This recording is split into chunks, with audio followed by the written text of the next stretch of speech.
दोस्तों, सेलिब्रिटीज द्वारा पहने गए कपड़ों का बाद में क्या होता है और कैसे इन सेलिब्रिटीज को यह महंगे महंगे कपड़े फ्री में मिलते हैं, और जापान की सड़कों पर यह छोटे छोटे होल्स क्यों होते हैं, और क्या है इस चमत्कारी लकड़ी का रहस्य जो पानी की विपरीत दिशा में चलती है, बताएंगे। बस आखिर तक बने रहिए। दोस्तों, आपने शायद ही कभी किसी सेलिब्रिटी को उनकी एक बार पहनी हुई ड्रेस को रिपीट करते हुए देखा होगा। तो आखिर उन ड्रेसेस का क्या होता है जो वह एक बार पहन लेते हैं, और क्या सच में सारे सेलिब्रिटीज इतनी महंगी महंगी डिजाइनर ड्रेसेस अफोर्ड कर सकते हैं?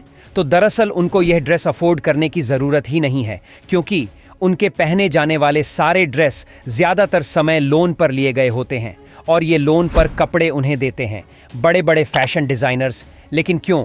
तो ये बात तो हम सभी जानते हैं कि जो दिखता है वही बिकता है, और बड़े बड़े फैशन डिज़ाइनर अपनी क्लॉथिंग कलेक्शन को दिखाने के लिए बॉलीवुड का सहारा लेते हैं, अब चाहे वह एयरपोर्ट लुक हो या फिर रेड कारपेट लुक। आम आदमी को ये सब जानने की बहुत इच्छा होती है कि उनके फेवरेट सेलिब्रिटी ने क्या क्या पहना है, और एट द लॉस्ट इनसे उन क्लॉथिंग ब्रांड का ही फायदा है। दोस्तों, इंटरनेट पर यह वीडियो काफी वायरल हो रहा है, जिसमें इस बैलून की मदद से कुछ लोग इस धुएं को कैप्चर करने की कोशिश कर रहे हैं।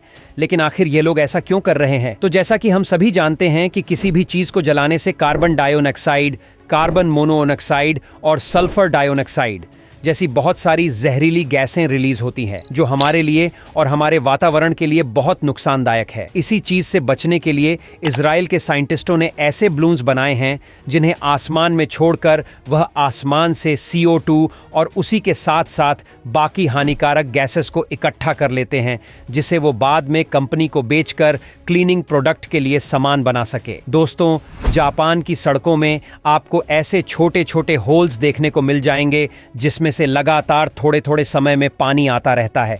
लेकिन आखिरकार इन होल्स का काम क्या है? कुछ लोग सोचेंगे कि वहां की सड़कों को साफ करने के लिए ये सब किया जाता होगा, लेकिन इसका एक और रीजन है, जो है बर्फबारी। जी हां दोस्तों, जहां कहीं भी बहुत ज्यादा बर्फ गिरती है वहां पर सड़कों पर जाम लगने की संभावनाएं बहुत ज्यादा होती हैं, और जापान में इसी चीज से बचने के लिए जापान की सड़कों पर ऐसे छोटे छोटे स्प्रिंकलर बनाए गए हैं, जिससे सर्दियों में थोड़ा गर्म पानी आता रहता है, जो सड़क पर जमी बर्फ को पिघलाता रहता है। दोस्तों, हिंदुस्तान में पाई जाने वाली ये चमत्कारी लकड़ी पानी की विपरीत दिशा में बढ़ती है। जी हाँ दोस्तों, जैसा कि आप इस वीडियो में देख सकते हैं कि पानी नल से गिर रहा है, और जैसे ही हम नल के नीचे ये लकड़ी लगाते हैं, यह घूम कर नल के पास आ जाती है, और ये कोई VFX या CGI नहीं है, बल्कि यह असलियत में हो रहा है। अगर आप इस लकड़ी को बहते हुए पानी में रख देंगे तो यह उसकी विपरीत दिशा में घूमने लगेगा। असल में इस लकड़ी को गरुड़ संजीवनी कहते हैं, और ये हिमालय की पहाड़ियों पर मिलती है, और अपने अनोखे मैकेनिज्म और स्ट्रक्चर की वजह से यह ऐसा कर पाती है। और माना जाता है कि इस अनोखी लकड़ी के अंदर ऐसे भी गुण है जो किसी इंसान की नर्वस प्रॉब्लम को भी ठीक कर दे। दोस्तों, क्या आपने कभी चाय पीते वक्त यह बात सोचा है